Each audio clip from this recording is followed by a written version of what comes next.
بسم الله الرحمن الرحيم اللهم صل على محمد وآل محمد. Assalamu alaikum wa rahmatullahi wa barakatuh. Blessings be upon you in these holy days, especially leading up to the greatest night of Laylatul Qadr, the 23rd of Ramadan. Inshallah, please remember us in your du'as as we pray for everybody and all the oppressed worldwide, inshallah. Again, welcome to another edition of the mental health awareness for the collaboration with NASIMCO's collaboration with Nasiha, as well as myself, the Muslim counselor. And today we're going to be exploring another sensitive topic, but something that has been long overdue in terms of taking a look at substance abuse and addictions within our communities and in the greater communities as well. And we're going to be exploring how this impact, like, first of all, what is substance abuse and addictions? Then we'll be exploring how it impacts the people who are addicted to the substances, and as well as exploring some stories from our experiences. Joining us today is Sister Fatema Ali, a registered social worker from Edmonton, and she has worked in the field of addictions and mental health in both nonprofit organizations as well as clinical settings. She has completed both a Bachelor's in Arts degree in psychology and a Bachelor's degree in social work, understanding that addictions and mental health is a concurrent disorder. Fatema's passion is to understand both and how they interconnect. Welcome, Sister Fatema. And joining us from Dearborn is Brother Hussain Charara, who is a counselor, and he's a co-founder of the WISE Academy, and his background is in cognitive behavior and meditation, and he's a public speaker and a teacher.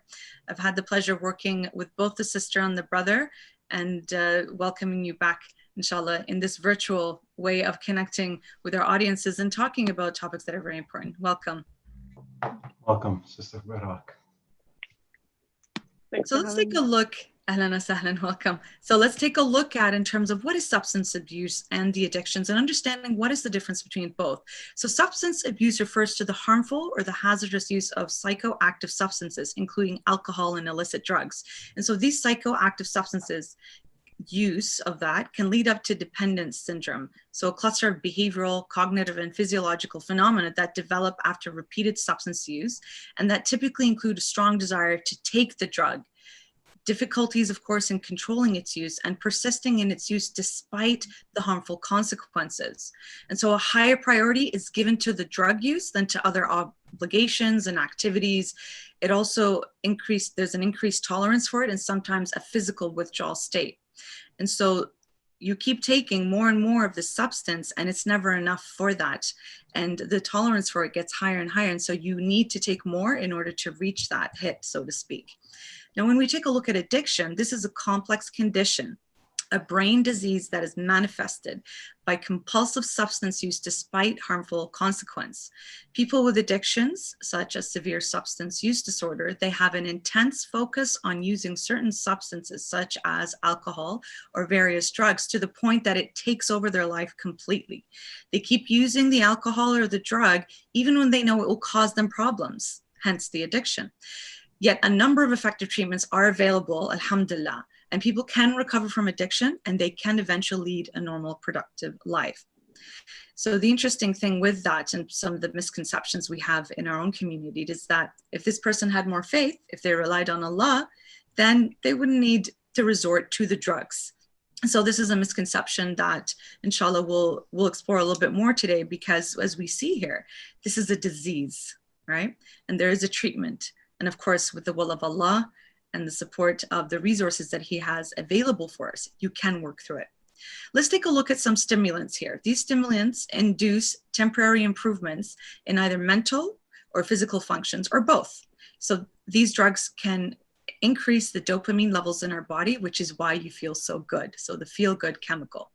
Examples of these are cocaine, methane, caffeine. Yes, caffeine, from including coffees and chocolates, and nicotine. Although I wouldn't say that drinking coffee is a drug of some sort, but again, we'll explore that a little bit further. So these are stimulants. Well, you feel more energized with the increase of dopamine in your body.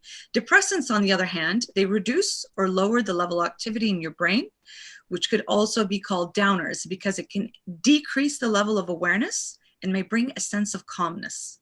So it could lower your anxieties. For example, this could be alcohol or different prescription drugs like Xanax and Valium and cannabis. So these categories we're going to explore within our discussion today. We're going to take a look at alcohol, cannabis, cocaine, I always say this wrong, methamphetamine, opioids, gambling, prescription drugs, including pornography. And there's a lot of different misconceptions around pornography as well. So we'll take a look at that. So each of these categories speak about how they're going to impact us on a personal level, but in our communities, and we'll take a look at all of these. All right.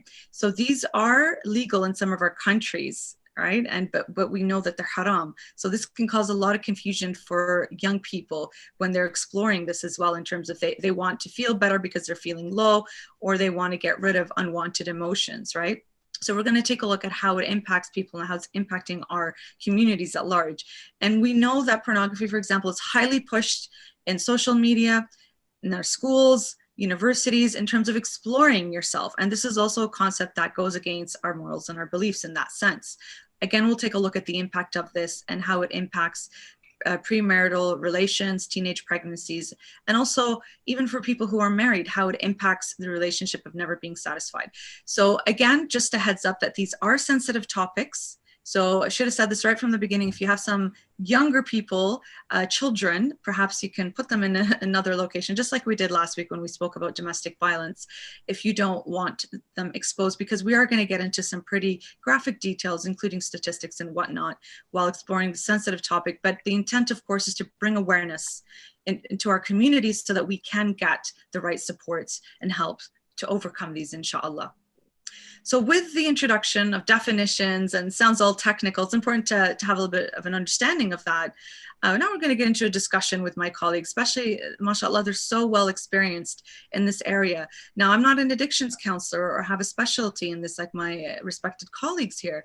However, being a therapist and working with that age group who are most likely to use these substances, it's something that is not new. Again, you see this all the time, especially I see a lot of it with young people who use cannabis and marijuana as a form of managing their anxieties and their depression, because again, the dopamine increase in their systems, or it calms them down. They use that to go to sleep. They use that just to feel better when they're dealing with a lot of struggles around them. So that's always interesting to see how people use that. And now that it's become legal in Canada, you know, people have more access to these things that before they did not have access to. So Brother Hussain, let's begin with you, just because you're next to me on the screen that I see. No favoritism here. Please share some of your thoughts and experiences around this and the stories that you've come across. Bismillah ar-Rahman ar-Rahim. All praise be to Allah, the Lord of the worlds. May His peace and blessings be on our beloved Prophet, Immaculate Habib. This has been, you know, I do counseling. We've run schools. I've part of a foster care program. But of all the things that I deal with, this is probably one of the toughest. And, you know, I always tell people I've heard the cry of a mother who lost their child, you know, back to Allah. But it doesn't equate to that cry when you hear that mother who's lost their son to an addiction, or their daughter to some type of substance abuse. And it's interesting, you know, the way we marginalize or look down at people who have substance abuse and don't realize that it's a problem with their brain. They basically have a broken brain. And all addiction is where your body takes over the mind. Anybody who has an addiction is going for something that they don't want to do, of getting a result that they don't want, but they're addicted because there's an underlying issue there. And so my first case was 12 years ago. I said, I'm going to learn everything. And then I realized that every time I sent somebody to a treatment center, it wasn't working, a relapse. Because right now, 1 out of every 5 people only get, out of all the people that get substance abuse, that have substance abuse, only 1 out of 5 get a treatment. And out of that 60% relapse. So it's a failing system. And so I would go to these treatment centers and I realized there would be different symptoms and they would treat everybody the same. So then I said, maybe if we paid more money. So one family said, well, I'm willing to pay whatever it takes. So I found the best in the country. I flew the person there, spent $30,000 a month, another $15,000 in the halfway house after. And it still is a relapse. I said, you know what? Just like I did with everything else in my life, when it came to foster care, when it came to the dean, when it came to why does prayer work, the science behind it, I said, I'm going to figure this out. That's when I stumbled on Dr. Daniel Amen. And the difference between him as a psychiatrist and everybody else is he looks. So if you go with a broken arm to the hospital and they're going to look first, they're going to give an x-ray. Well, if you have a broken brain and they're giving you, let's say, a high level of serotonin, which you don't need, then you become more suicidal. Or if they're giving you a high level of dopamine, because we know there's 6 different types of addiction. I mean, there's compulsive, impulsive. You could be compulsive and impulsive. You could have a sad addiction. You could have anxiety addiction. I mean, sometimes you meet, when I do marriage counseling, you meet with husbands who have an addiction to always have affairs. They have to be on the edge. And then you try to go into them and say, okay, your brain is broken. You've been married 4 times. So that's, by the 4th one, you got to realize it ain't her, it's you. So when the subconscious takes over, when the person is conscious and you tell them, well, do you want to do this? Say, no, I'm not going to do it anymore. But it's the body that's taken over the mind and they don't have control. They've lost their free will to it.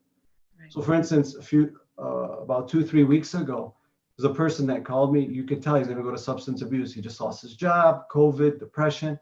So what do is we just give that hope. We give them a vision that's greater than themselves, and we teach them how to be that observer. And inshallah, I'll share. There's so many stories to share. But unless you have somebody, because the opposite of addiction is connection. Mm-hmm. Look at the AA, Alcoholics Anonymous. It's the most popular recovery for alcoholics. But they have a system called the 12-step system, because there's 4 circles that you have to tackle. You have to tackle behavioral, you have to tackle the social, who your friends are, the psychological, and then what's most interesting, the most treatment centers that do the best, and has been scientifically proven, because remember, the loudest language right now is evidence, and the evidence shows that the spiritual component, if you take that out, the recovery rate is much less. And the 12-step program actually has a spiritual component. It was named after the 12 disciples. And what does it do? You have a cue for an addiction. So you want to go towards the routine. It just changes your routine and you get the same reward. You talked about how people run to marijuana, alcohol, porn. Well, those things, what happens is not a dopamine drip, just like your iPad or your iPhone. It's a dopamine drop. What happens is your neurons get fried.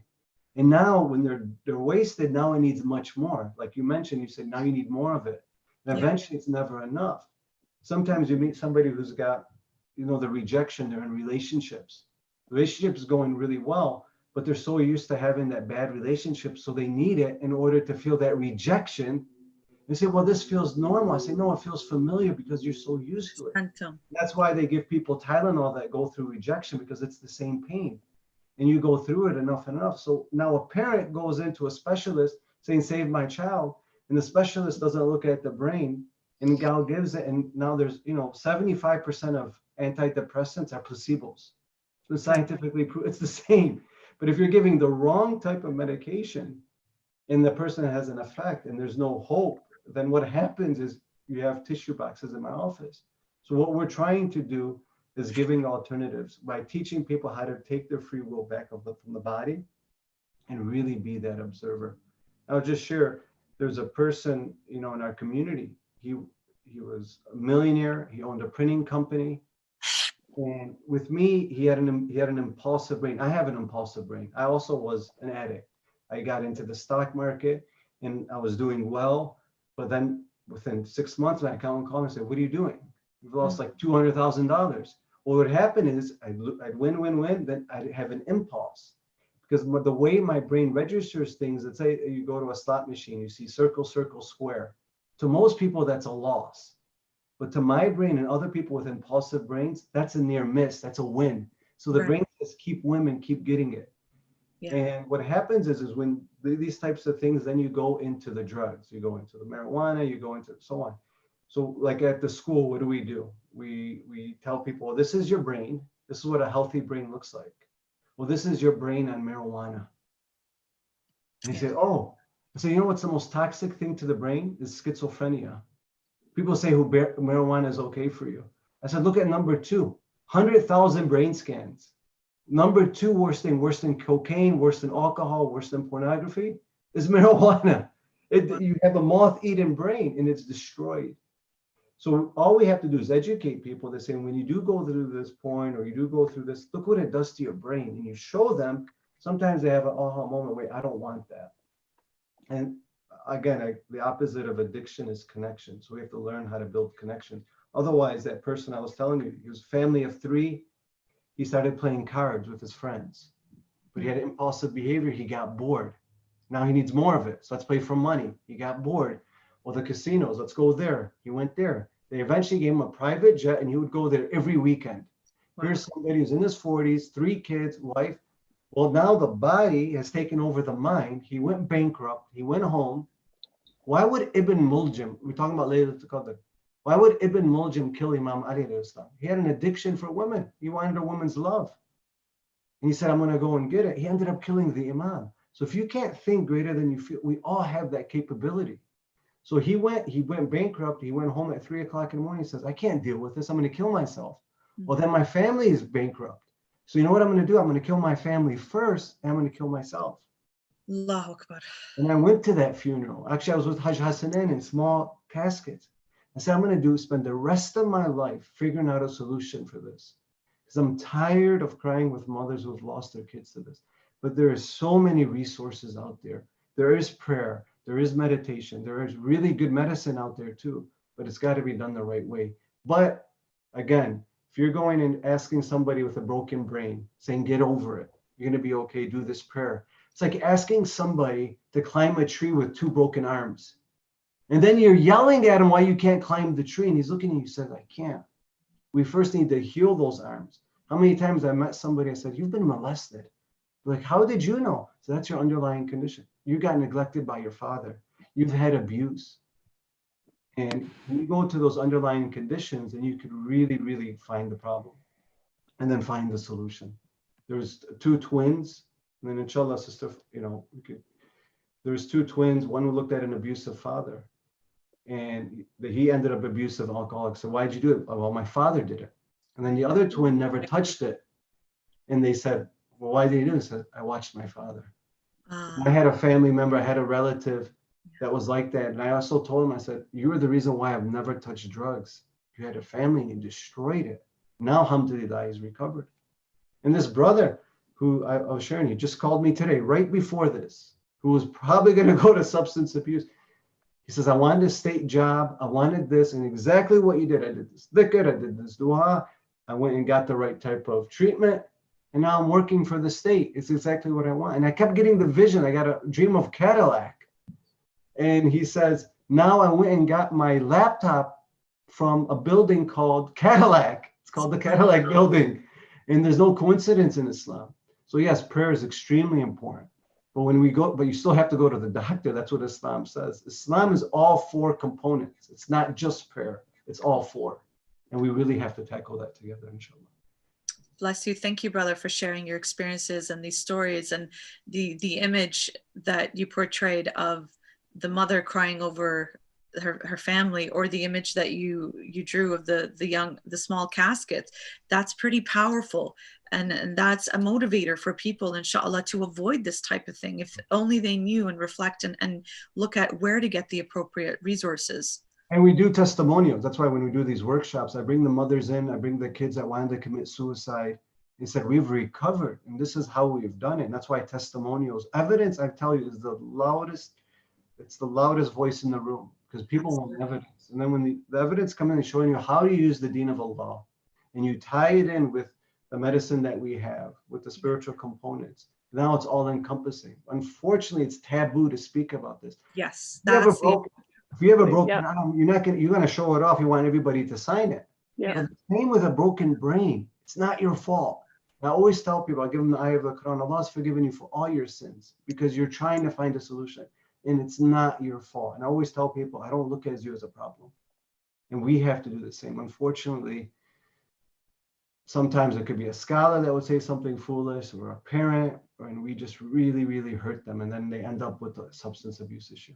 And it is that lack of ignorance in terms of the knowledge around this topic, right? So being able to educate yourself, whether you're on the mumba, whether you're in the front line, so being aware of what you can say, how it can impact people to get the support or go away, right? So it's so important that we talk about these things and to demystify, to talk about the taboos and the misconceptions, because in the end, do you want to bury your child? Right. in front of the community, or do you want to say, let's get the help for this child in front of the community? And we're so bogged down with what others think rather than understanding that it's only him who has the ultimate judgment. It doesn't matter whatever anybody else thinks. That's why Sometimes you tell a parent that you got to take all your problems of your son and put them in a suitcase and give them back because you've been enabling them, or else you're going to end up dead. Sometimes they have to hit rock bottom. Anyways, yeah. there's so much to talk about. There is, and we'll explore more, inshallah. Thank you so much for sharing your experiences. Sister Fatima, what are your thoughts around this topic and your experiences and your stories? Please do share.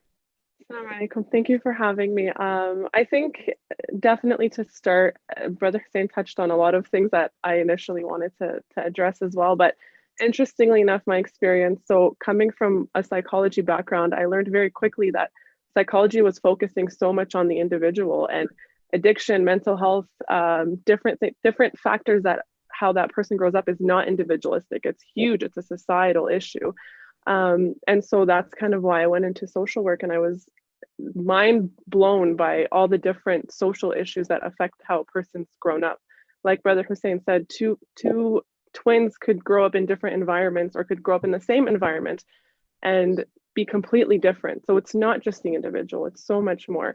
And so when you look at addiction mental health, when I look at addiction mental health, part of my role as a social worker is to figure out everything in that person's life, the biological, the psychological, the social, the cultural, and the spiritual. So often we neglect the cultural and the spiritual piece, but given our culture and our, being Arabs, being Muslims, we realize that people don't go seek help because of that cultural spiritual piece. They suffer in silence. They are clearly going through whatever anybody else would go through, but they're not being treated the same way from their own family and their own community. And the number one thing that I found in my practice is how much support are you getting from the ones that love you, and the ones that you love will determine how successful you are in your addiction recovery. And so you look at that, and like Brother Hussein said, when you look at an Arab family, when I've worked with Arab, not just Arab family, I think immigrant families in general, the failure per se of the child is a family failure. And that's what stops everybody from seeking help. It's my son or my daughter is in drugs and alcohol. What did I do wrong as a parent? And so you have to really work with the family as a whole to say, hey, listen, this is not just you. This is the dynamic of the situation. How can we work together to fix it? Because you're suffering, your child is suffering, you're suffering as a family. All together, we're suffering as a community. And I think that's kind of what draws me into this field, is because I've worked in treatment centers and I've seen the impact of, when a person of color walks in and they see a hijabi there, they see, interestingly, there was three women that wore hijab in that treatment center, which blew my mind. But when they see that, they feel that sense of connection, and they feel that sense of, wow, somebody like me knows what I'm going through, or they can understand what I'm going through. And I think that's what we need to bring to the table, and to say, you know what, yes, maybe drugs and alcohol and addiction is haram in Islam, but it's happening. And so how can we tackle this, and how can we move forward, and how can we come together as a community? Because whether someone's daughter is, maybe addicted to alcohol, or someone's son is addicted to alcohol, someone else's daughter might be, dealing with psychological different mental health symptoms or pharmaceutical addictions. And so these things all play together. And when we look at it, there's more similarities than there are differences. And I think that's what we need to be focusing on. So my passion is to figure out why are you in this state to start with? What was going so wrong in your life that you had to look to alcohol or drugs to make yourself feel good? Where's that pain coming from? Where's that trauma coming from? Because realistically, they can stop using, but that pain is still going to be there. That trauma is still going to be there. And I think that's where that counseling comes in, and that's where that meditation comes in, and that's where that prayer comes in, and that faith and that belief in something bigger. Because if we're just looking at tackling the behavior, which is the addiction or the using of these drugs, we're not going to get to the root bottom of anything. And I think, like, there's so many stories that we can share, and we will get into that. But I think from my personal point of view, that's my passion, and that's why I do what I do. Bless you. For me personally, to see another Muslim person, female or male, getting into this field is so inspiring. And I share the same reasons as both of you in terms of we feel passionately about helping people not feeling alone, desperate, and just going to the point of wanting to take their lives. And we know there are preventative tools for that. And we use faith as part of our practice, depending on the client, of course. But we believe that having that holistic approach and tackling the taboos, especially when it comes to this topic of addictions, because there's the haram factor, which we're not going to give fatwas on, but we know what you're allowed and not what you're not allowed to use. And this is part of the shame why some families will not go to get help because they're doing haram in their family, whoever, whether it's the alcohol, which is, by the way, alcohol is by far the most abused substance in Canada. And it accounts for the amounts of deaths that we have, right? So it's there. And it also happens in our communities, not just in the non-Muslim communities. The alcohol addiction is real in our communities as well. So the shame around that, families will not go and get help because of the haram factor. What are people going to say when they found out that my husband or my son or myself, God forbid, who's addicted to alcohol? So people will not go and get help. And then you see the line of destruction that ends up where it does. So we're trying to break that and say, haram, not haram. That's not the issue here right now. We want you to get the help. We're not going to judge you for that. Perhaps the greater community will right now because we're still learning about mental health, addictions, and other topics around this. So let's take a look further in terms of what are some addictions other than alcohol. Interestingly enough, 2 years ago when I was in the UK, I did an interview podcast with the Muslim Youth Helpline, which is the equivalent of the Nasiha Helpline in North America. And so we were exploring some of these topics. And when we talked about addictions, they found out from their research that pornography was high up there, but for whom? More females were calling in about this addiction than any other group. And I thought that was fascinating. And perhaps it's a reflection of some of the statistics that we have here in North America. And the idea behind is, why are more females addicted to pornography? And we came to the conclusion, and the research shows that it's because of lack of proper sexual education within our communities. And so people are curious, and it's a normal, natural thing to be curious about your body, the opposite gender, relations, and all of that. But the way that they're educated is because in our culture is aib, it's taboo. You know, there's shameful, body shaming, shaming about sexual relationships, again, because they think this is a method of preventing premarital pregnancies and relations. But we know it's happening. People are engaging in these behaviors. And again, I know we said we're going to talk about sensitive topics, and this is one of them. We know this is happening. We know there's abortions taking place. We know there's all sorts of operations before people get married because of the lack of proper sexual education that would lead them to difficulties. And in this case, pornography. What are your thoughts and experiences around this? You mentioned alcohol. What's to overtaken alcohol is cell phones.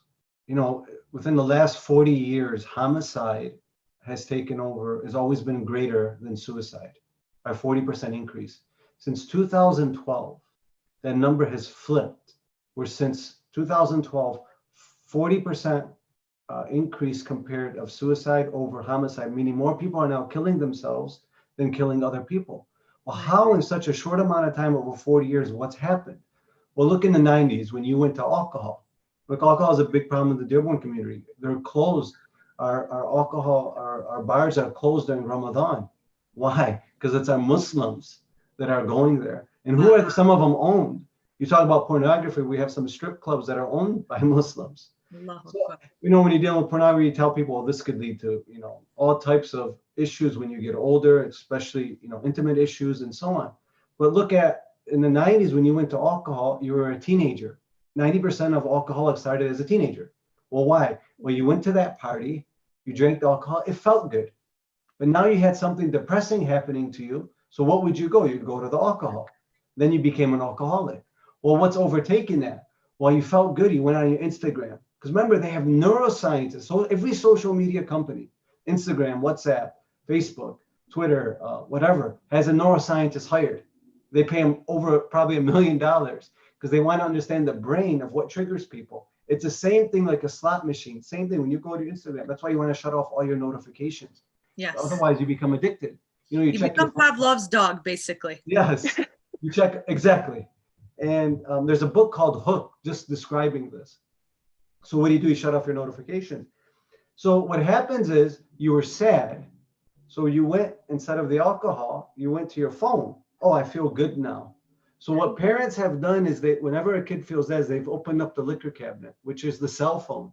And it does the same types of toxins to your body. And now you're getting that dopamine drop. And now you're feeling, I'm sad, but now somebody doesn't like my post. Well, guess what I'm gonna do? I gotta kill myself. Just recently, yesterday, I shared a video. A 12-year-old went and hung himself yesterday. The person, for what reason? His Fortnite stopped working. Couldn't handle it emotionally.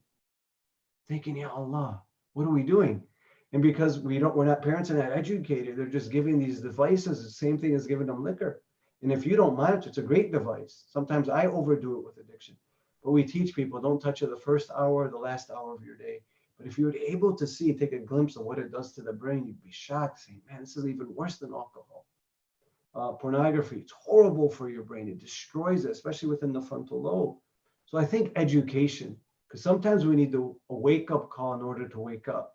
Right. And you no longer have to go to the scholar. You no longer have to go to the doctor or the therapist. It's right here.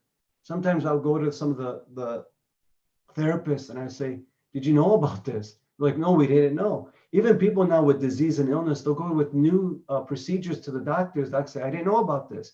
Well, guess what? You have your information at your fingertips. You have no excuse. So what do you mean by this right here? What did you mean by that, brother? The internet. You have Google. Gotcha. There's ignorance is now a choice. You mean Sheikh Google Stani? Yes. So Ayatollah Google. you have an issue. Ayatollah Google, yeah. Somebody's gone through your depression, somebody's gone through your trauma, and they wrote about it. There's been studies on it. There's been clinical studies on it. There's so many answers out there. You just now have to look, because now ignorance is a choice. It's a choice now to be ignorant. You no longer, there's no excuse now. And alhamdulillah, there are so many opportunities out there. But you are right. Alcohol is an issue, but the cell phone usage now.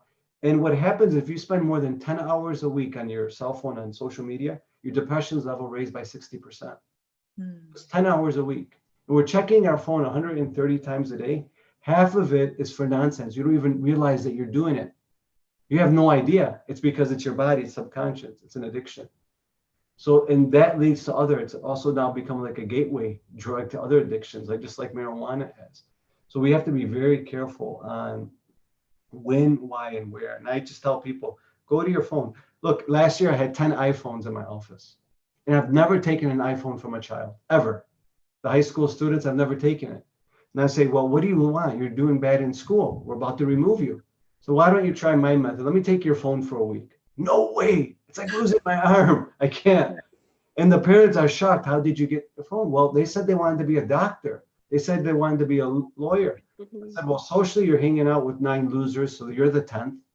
And now you have this cell phone. What are you going to do? Do you think it's helping?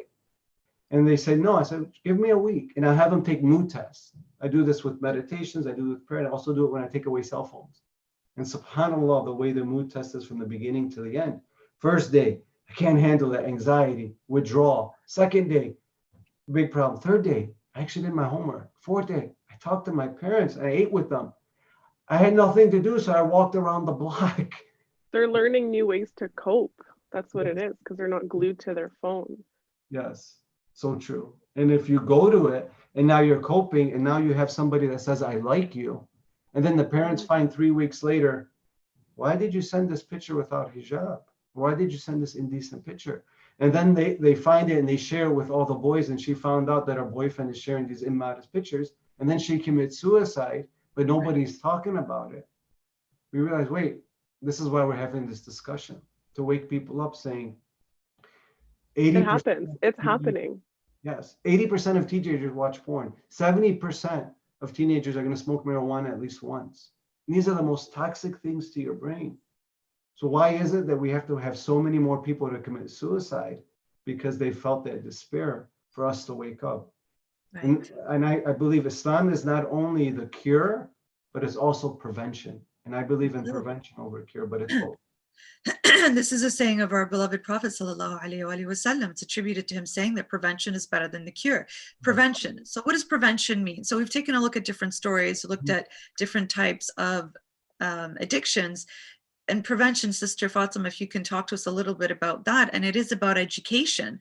And we take a look at, when we just took a look at pornography, for example, and I bring that up often because people don't realize that this is a form of addiction. When we think addictions, we think just alcohol and drugs. We don't think about gambling, and we don't think about pornography, but these are things that are breaking our homes apart, right? Affairs. Definitely. Affairs. We have a 60% divorce rate. People are addicted to having affairs. Right. Look, one of the top Muslims in our community, I say, what's the number one marriage counseling issues? She says it's temporary marriage. Absolutely. People are using it. And people are saying it's halal. It's halal, but they're using it in a way that is haram, in the sense that it's destroying their home. It's destroying themselves. And interestingly enough, we find that the Nasiha hotline, what they get is the highest, one of the biggest problems they have is pornography from males. Yes. From males. Interesting, here in North America, it's from males. In the UK, it was from females. And it all comes down to awareness and the proper education. And this is part of prevention. And so you asked about prevention. And so I think prevention, there you go, you said it. It's awareness and it's education. And so we can't expect people to not be engaging in these behaviors if it's, I mean, naturally humans like that adrenaline rush. We all like it. And so if we're told something is taboo, we're told don't go there, we're told not to do this, we're naturally going to want to experience and go into that. And so as a child or a teenager who has access to cell phone, like you said, cell phones are a disease. So they have access to these cell phones. A quick little Google search or a quick little search on whatever website is going to bring everything you're looking for. And again, because parents and communities, we're not having that conversation with our youth. We're not saying, this is what sexual education looks like. This is what body parts look like. This is the harms that it can cause. And this is we're not having those conversations. And so the youth and teenagers and children are being geared to go do that stuff in silence. And so that causes the issue. And so when you look at what causes addiction to be a problem, whether it's gambling, sex, alcohol, it's when it starts becoming risky behavior. And I think that's when we need to start opening up the channels of communication, because things like I can't say in Islam alcohol or pornography is normal, but in mainstream society, this is normal. This is their idea of normal. So when it becomes an issue is when it becomes a risky behavior. So whether that could be, for example, binge drinking or driving while drunk or different things like that. And I think part of the prevention is saying, okay, so these are going to happen. And this is where my harm reduction is going to come in. How can we reduce the harm that you're going to do anyways? And part of that is education. Part of that is having a conversation. I've had girls come speak to me, and sometimes I feel much older than I am because these girls are not that much younger than me, but they're asking like, hey, my parents aren't letting me do this. My parents aren't letting me do that. And I want to do this. And this boy, like Brother Hussein said, my pictures are out here. I don't know what to do. And it's like, hold on, take a step back. This is okay. This is normal. We've all gone through it. And if we haven't, then we know someone who's gone through it. So how can we work together? It's that idea of working together. And unfortunately, our society as a immigrant Arab society is we like to put our best face or foot forward. And that's the part that causes so much harm, is that we're all suffering and we're all going through something. And it's the idea of the shame and guilt, and nobody else can know about it. We're all going to do it behind closed doors. And so having these conversations, having these webinars, having these different workshops that bring people together and normalize these topics, I think is going to be the game changer at the end of the day. And that's where I took the angle. You know, what changed me is a person, when I was telling him this information, he says, this was a long time ago. He says, I believe you're right. It's bad for the brain. It's bad for this. But at the end of the day, on Friday night, and if I have nothing to do and my friends are calling, well, so I said, you know what? And that's why I'm so close with Hajj, is we've created things. Sometimes I see people building mosques. I say, where's the gym? Absolutely. You know, we do a book club. We do a Quran club for adults. Where's that sense of belonging? And we're sitting having these discussions and saying, okay, I'm fascinated by success. And you bring some of the most successful people. You bring NBA players. And you say, does your personality match that future reality? And if you don't like the way you think, act, and feel, and you are in a bad, toxic relationship, you're in a drug, or you're in something that's very negative, and you realize it's taking away from your destiny, and sometimes that's all it takes. And I've seen it happen firsthand, where somebody told me, you know, a year ago, I stopped watching porn, I stopped doing the drugs because this person came, and I wanted that. And I realized I had to give that up. Because if you don't have something greater than yourself that you're willing to give up for, then you're going to keep doing it. And that's what that kid said. I'm going to keep going. You know, there was a kid that came to us and says, you know, we went to the bar and we're 21 and we got so drunk, we got into a fight with MMA fighters. And they beat us up so bad that some of us got our wire, you know, because they got that liquid courage in them. They got their jaws wired shut. So he's telling the story. He says he's on top of the balcony, and me and Hajj Hussain are there. And Hajj goes, well, how's that not going to happen to you? He says, oh, that won't ever happen to you. He says, okay. 1 week goes by. We see him with a big black eye. What happened the next week? He went and got drunk and, you know, got into a fight with a frat boy. But at the end of the day, he told us, he says, well, what else is there to do? At the end of the day, if we don't give those sisters that are going to the porn, if you don't give them something to do and you say, okay, just pray, sit, and you don't allow them to release, well, guess what? Yeah. Some pretty boy is going to tell them, meet me. Yeah. And then what's going to happen is body is going to be used. And then that sister is going to be in front of my office, suicidal, saying, how do I tell my parents? This boy's ghosted me. I don't know his number. He completely used me. What do I do? Worst case is that she could be pregnant here. Yes, exactly. Well, and so how do we deal with that, right? We have a Muslim, right? Muslims go. It's what's it called? Where you when you're pregnant and you have you don't want the pregnancy anymore. Abortion. Abortion. We have an abortion clinic in our community, and Muslim sisters are going there because it's so taboo. And if you don't start educating people, this is where I tell sisters, please develop a relationship. If I could give one piece of advice, parents, read, educate, read Better Brain, Better Brain, Better Life by Dr. Daniel Amen.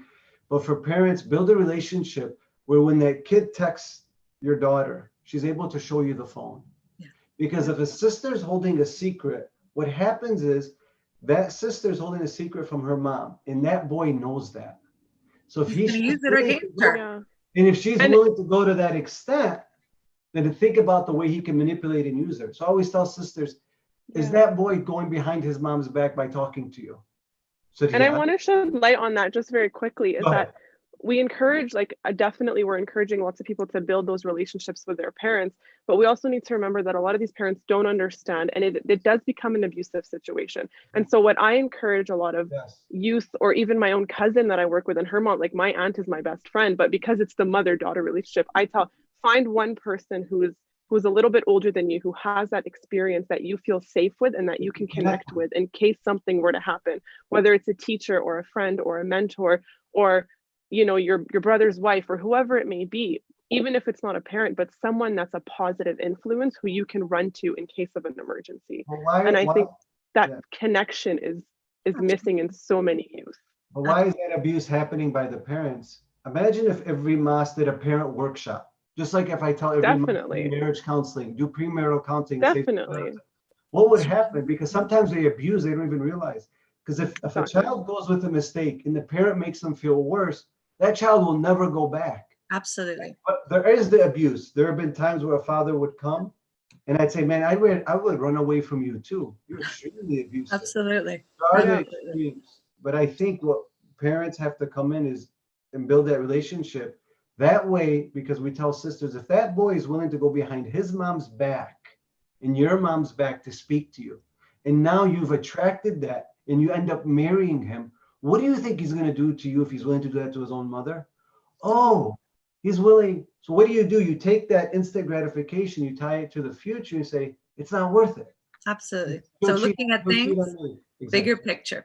So mashallah, we've got some questions coming in from our audiences. So let's take a little bit of time now to explore these, and it will help answer other things that we had along the line. So 2 questions that are very similar.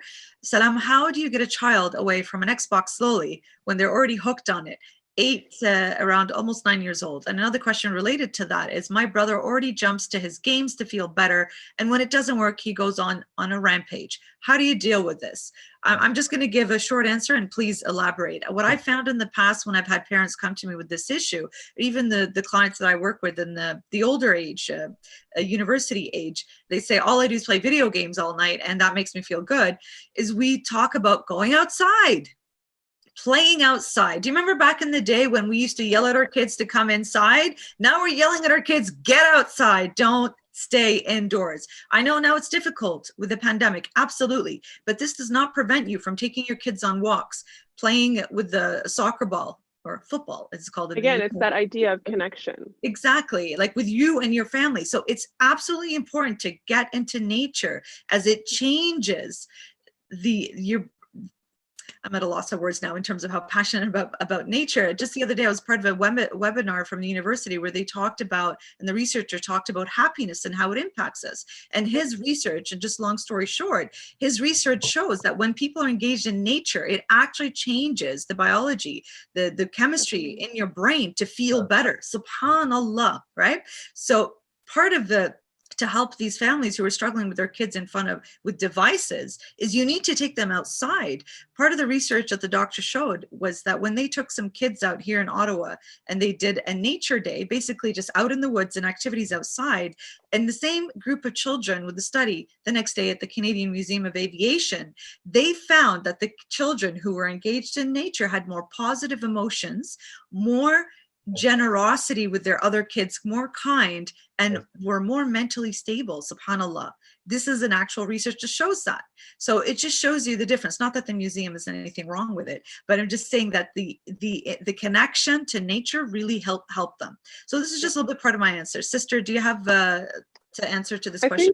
I think part of, I've worked with kids in the past, and I actually have a younger brother who's very addicted to his laptop and his gaming system as well. And I think one of the reasons why I always approach it is, what gratification or what satisfaction are you getting from this gaming system that are you not getting elsewhere? And so what I find is now with all this virtual online gaming system is they're having that connection. Again, it's back to connection.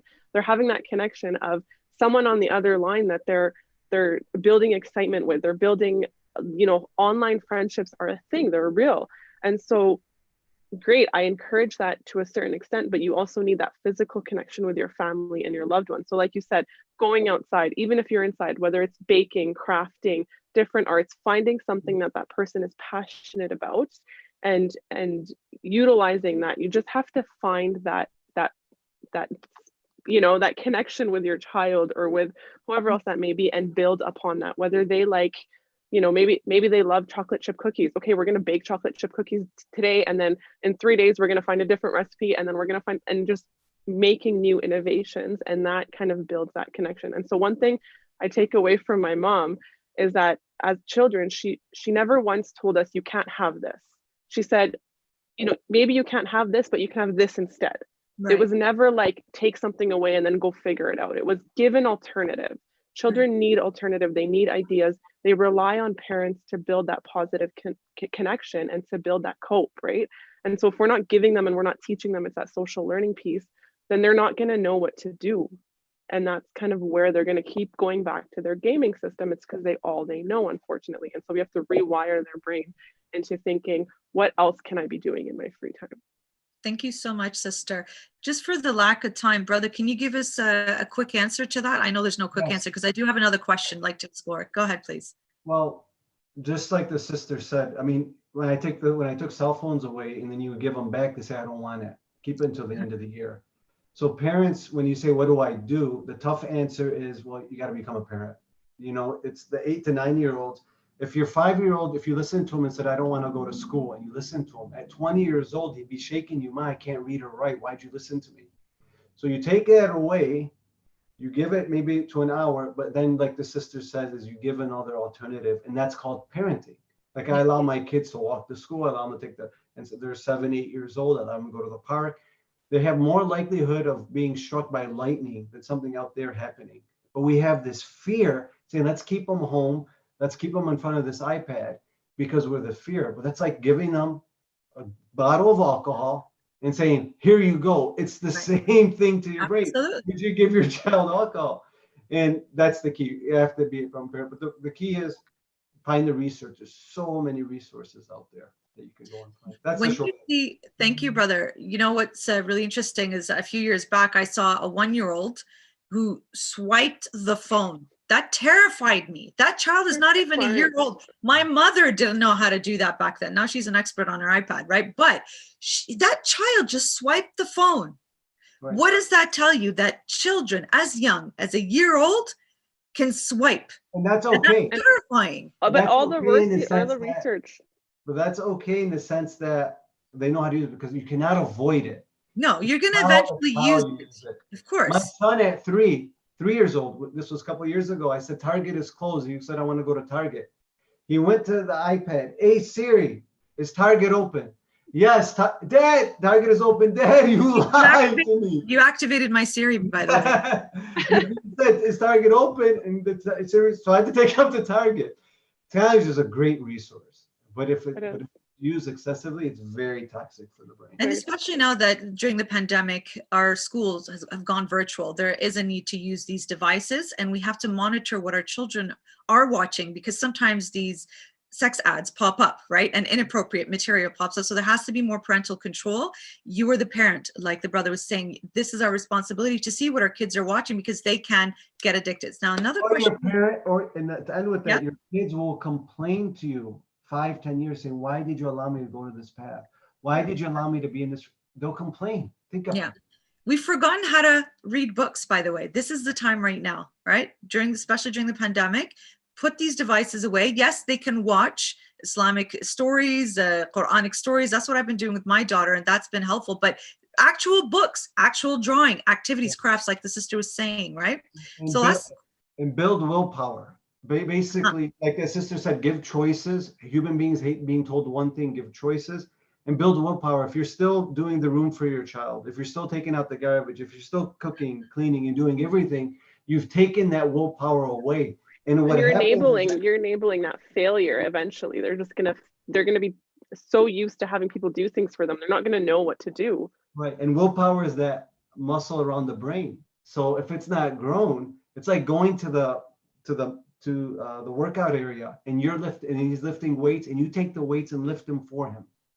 Well, you're gonna get stronger, not your child. So when you do all the work for your child at home with the hope that they're gonna appreciate it, it doesn't work. Mothers had to go through so much pain through birth. Allah could have made it where there was no pain. Allah says that pain is the reason why you love that child. So I tell a mother, imagine if that child loves Allah the same way you love it. Would you ever worry? They say no. I said, Allah made you suffer. Did you forget? So don't take that suffering away by giving them an iPad, by letting them sit all day. No, they have to go through some pain. They have to build that willpower. Or else success will never come. And it's about routine development and discipline. And we find even, let's say, in martial arts, some of the training that they do is actually outside of the dojo, meaning that they tell their children, when you wake up, you make your bed. Yes. Do this, do that. Typical chores that build up skill building. I can attest as a therapist at a university setting that I have students who come in who think that eating pizza and just cooking rice is part of a balanced meal, because their moms and their fathers took care of all of their needs. And when they're finally living on their own, they don't know how to cook, how to wash their clothes. And I hear this, oh my God, there's so much bills I have to pay. I didn't realize that I had to wash my clothes. I didn't realize that the room tidied itself. And so all the hard work that as parents that you do, we have to rethink how to do it. Now, these types of parenting skills will also build life skills for your kids, meaning that they will learn. It's not that you don't love them when you tell your child, fix your bed, or get your lunch ready for school, or get this or get that. This doesn't mean it's not abuse. You're teaching your kids life skills, for God's sakes. When by the time they go live on their own or they're married, trust me, their spouses will curse you for not training your kids. So how is this connected? How is this connected to abuse? It's basic life skills training. And especially when it comes to being addicted to the wrong device, to the wrong tools. When you teach them these basic skills, inshallah, it can help them move away from these type of addictions. One last question we have here. What about people who say that this can happen to people who are not addicts? or substance abusers? As in, this has nothing to do with addiction and substance abuse. What are your thoughts around this? How do you interpret this question, and how would you answer it? What has nothing to do? How?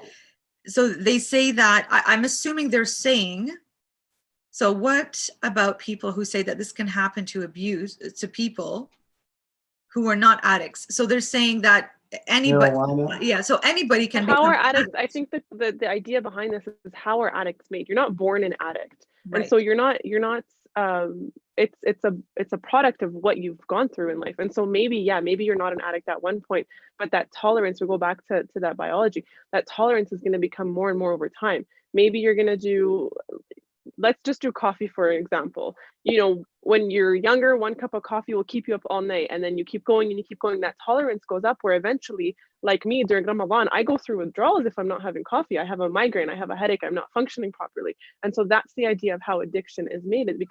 You become so reliant, you become so dependent on this substance or this behavior, and then that's how you become an addict. And so yes, maybe you're not born an addict straight away, or you're not an addict, but it can happen to you. And I think that's what we need to understand, is that maybe it's not happening to you, maybe it's not happening to someone you love, but it could. And we need to understand that magnitude of that word could happen is huge, because it will impact you before you know it. And it's a slippery slope argument. It's like somebody saying, well, I could date, I could do this marijuana, it's not going to affect me. And they give themselves excuses to legitimize. Well, show me somebody who does alcohol, crack, cocaine, and doesn't affect their brain. Show me somebody who's able to go from one woman to another, then they get married and they're able to stop. It's never happened unless you get a cure for it. Right. So there is no solution where you're able to have so strong willpower to avoid it. If you have such strong willpower, then why even start it? It's because you're just giving yourself an excuse to do it because it makes you feel bad. So then you have to find the root of the problem. And I've dealt with that conversation a lot in that angle. And Sister Berak, you mentioned something extremely important: diet. You want to change your brain, change your diet. Eating healthy foods. Sugar is a form of addiction. Yes. White processed foods with the no healthy nutrients go right through you. But you know what? Your brain gets hooked onto the sugar. And people, I remember a few years ago when we go to the masjid and there's celebrations for the birth of Imam Hussain, for example, people Iraqi style will throw out sweets for the kids, right? The kids will jump on it. Or they come and offer you sweets and chocolate. And I look at them, and my mom said I was so rude. I'm like, I'm sorry, my daughter's health is above being rude here. But I said to the lady, Khala, do you understand that this is a drug that you are offering my daughter? And she looked at me like I was insane. I'm like, this is a form of addiction. Yes. That our child, once they take this candy, they will become addicted to it. And then it's the more sugar you have, the more your brain craves it, the more you want it. But subhanAllah, there are natural, healthier options that you can take that can replace this. Sorry, I just have to kind of brag and show off here my daughter, just as an example, because studying this and seeing the impact of this, that there's no way that I'm going to allow this to happen to my daughter, because we know the impact of these types of chemicals, how they can impact young people, especially when it comes to ADHD and whatnot. It really does happen that way. Attention deficit disorder. And we know this happens a lot in our communities. But so early on, my daughter did not taste sugar until her first birthday, a little bit of the icing on her cupcake cake. And you know what she did, subhanAllah, I'm just so proud of her. She took one little lick, smashing it, looked at it, licked it, threw it aside, and she pointed to the blackberries. Wow. And so what I offer her, instead of, all the Halloween treats after Halloween, we want to get them for our kids, or after Easter, or whenever the holidays are, you get all these chocolates. Instead of offering this to our children, instead offer them alternatives. Guess what? They will not develop a sweet tooth for those chemical sugar. They will develop the sweetness for these healthy options instead. They will not want those. My son has blueberries, because I call them brain berries, very good. And he has frozen, and he'll eat that all day, and it's very good for the brain. Yes. And you attest also to parenting, because usually when I see a lost child, I see very bad parenting, because we have two types of parenting: one that too much love, one no love. We have to find the balance. So parents, and I tell parents, well, do you fight at home? I want to stress this because it's so important to understand the power of prayer, meditation, and how you leave this energy. And the parents say, well, you don't fight in front of the kids. This is why the Prophet says, don't sin at home. Don't do haram things at home, because your kids will be impacted. The parents will always say, give up the excuse, well, the kids don't see it. I said, do you realize they've done studies where when people are praying, they'll measure the energy in the room. They'll measure it. Then people will be in the room and then they'll measure it. And then they'll do a meditation session. The energy will go way up in the room. That makes sense. The more you pray, the more energy, your body, electricity, you feel good. And that energy is measured. But here's the interesting thing. Nobody was in the room when the energy was up. It was a walking meditation. That's why it said when you speak bad about somebody will eventually speak about you, because there's an energy left. So that's why when you pray, that prayer affects that person because you send that energy. It's no longer beyond skepticism. There's a science behind it of why prayer works. So when parents, I said, you realize you leave that energy there, and now the kids feel it. So be careful. So if that husband is silently abusing the wife through verbal, that energy is left in the kids, and then they realize, why is my kid on substance abuse 10 years later? It's because of this. So if you want to change your kid's personality, parents, and you want to change their reality, you change your personality, because your personality is their personal reality, and you become the way to change, and that's the key. And just like that's what they say, children are products of their environment, and so you have to really try and figure out what is going wrong in their environment that's causing them to look into all of these different problematic behaviors. Mm-hmm. And so just to wrap up and summing up everything that you said in conclusion here, and just to what the brother was saying, is before we begin, and I'm paraphrasing from the Quran, to change others, we must begin with ourselves here. That's the image that I got when you were describing this. Yeah. So alhamdulillah, although it was very short to discuss in 1 hour, so much about this topic in terms of addictions. We looked at alcohol, drugs, pornography, gambling, and there's so much more in between, of course. Alhamdulillah, we've done a good start in terms of exploring and just scratching the surface again of this topic, and inshallah we can have more discussions around this. And if anybody knows anybody who is struggling, you yourself, please do reach out to us. You have here 3 professionals in the field who can either help you or connect you. I myself, I was referred to specialists. I'm not a specialist in addictions, but people always ask for support and I refer them. And you have 2 people here, mashallah, in our communities, one in Dearborn and one in Edmonton, Canada, who can connect you if you're in the area or help you yourself. So please, please, as part of the NASIMCO initiative with Nasiha and myself, what we're trying to do is normalize and being able to talk about mental health and all of its implications, including this topic. Please do reach out for support. We are here to support you as well. Thank you so much, Brother Hussain Charara from Dearborn and Sister Fatema Ali from Edmonton, Canada. May Allah bless you for all that you've shared and all the amazing work that you do for everybody in our communities.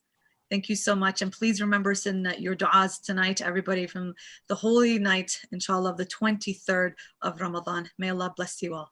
Take care. Wassalamu alaikum. Inshallah, we'll keep you updated on our next programs, inshallah. Take care. Assalamu alaikum.